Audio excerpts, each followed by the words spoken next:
मरकुस रचित सुसमाचार अध्याय 4।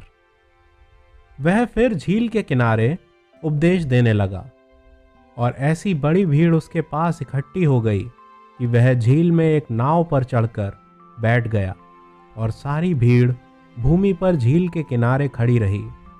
और वह उन्हें दृष्टांतों में बहुत सी बातें सिखाने लगा और अपने उपदेश में उनसे कहा, सुनो, एक बोने वाला बीज बोने निकला।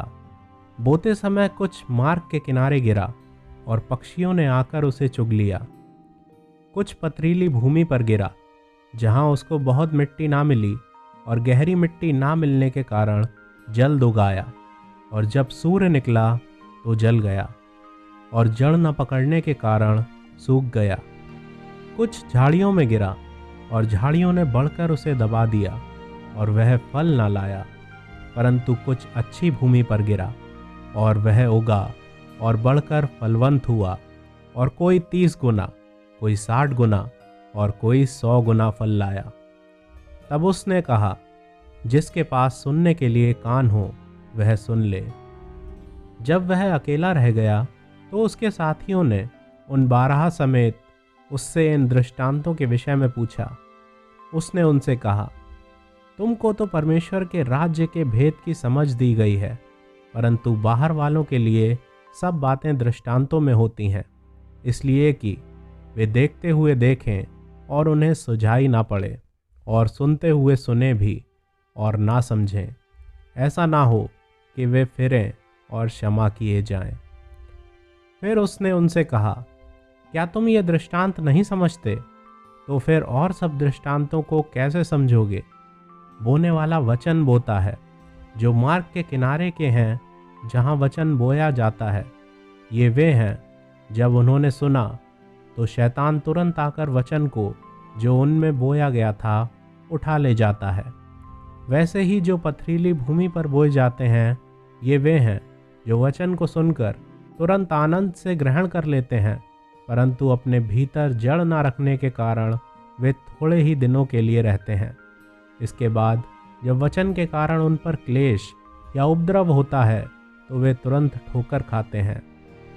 जो झाड़ियों में बोए गए, ये वे हैं जिन्होंने वचन सुना और संसार की चिंता और धन का धोखा और अन्य वस्तुओं का लोभ उनमें समाकर वचन को दबा देता है और वह निष्फल रह जाता है।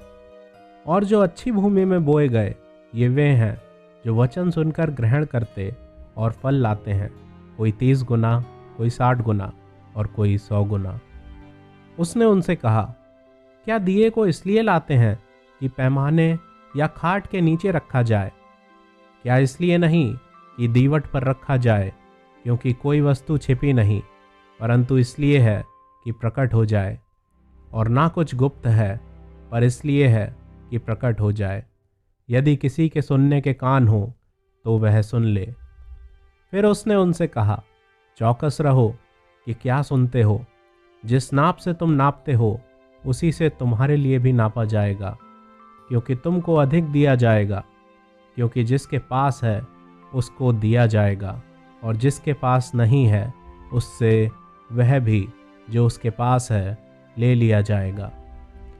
फिर उसने कहा, परमेश्वर का राज्य ऐसा है जैसा कोई मनुष्य भूमि पर बीज छींटे और रात को सोए और दिन को जागे, और वह बीज ऐसे उगे और बढ़े कि वह ना जाने।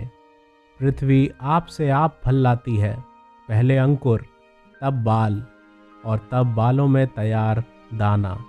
परंतु जब दाना पक जाता है तब वह तुरंत हंसिया लगाता है, क्योंकि कटनी आ पहुंची है। फिर उसने कहा, हम परमेश्वर के राज्य की उपमा किससे दें और किस दृष्टांत से उसका वर्णन करें? वह राई के दाने के समान है।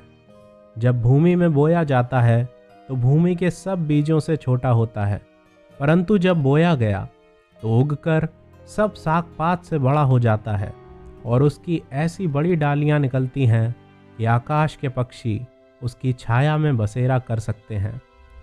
वह उन्हें इस प्रकार के बहुत से दृष्टांत दे देकर उनकी समझ के अनुसार वचन सुनाता था, और बिना दृष्टांत कहे वह उनसे कुछ भी नहीं कहता था। परंतु एकांत में वह अपने निज चेलों को सब बातों का अर्थ बताता था। उसी दिन जब सांझ हुई तो उसके चेलों ने कहा, आओ हम पार चलें। और वे भीड़ को छोड़कर जैसा वह था वैसा ही उसे नाव पर साथ ले चले। और उसके साथ और भी नावें थीं।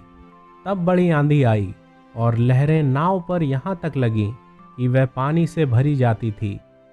पर वह आप पिछले भाग में गद्दी पर सो रहा था। तब उन्होंने उसे जगाकर उससे कहा, हे गुरु, क्या तुझे चिंता नहीं कि हम नष्ट हुए जाते हैं? तब उसने उठकर आंधी को डांटा और पानी से कहा, शांत रह, थम जा। और आंधी थम गई और बड़ा चैन हो गया। और उनसे कहा, तुम क्यों डरते हो? क्या तुम्हें अब तक विश्वास नहीं? वे बहुत ही डर गए और आपस में बोले, ये कौन है कि आंधी और पानी भी उसकी आज्ञा मानते हैं?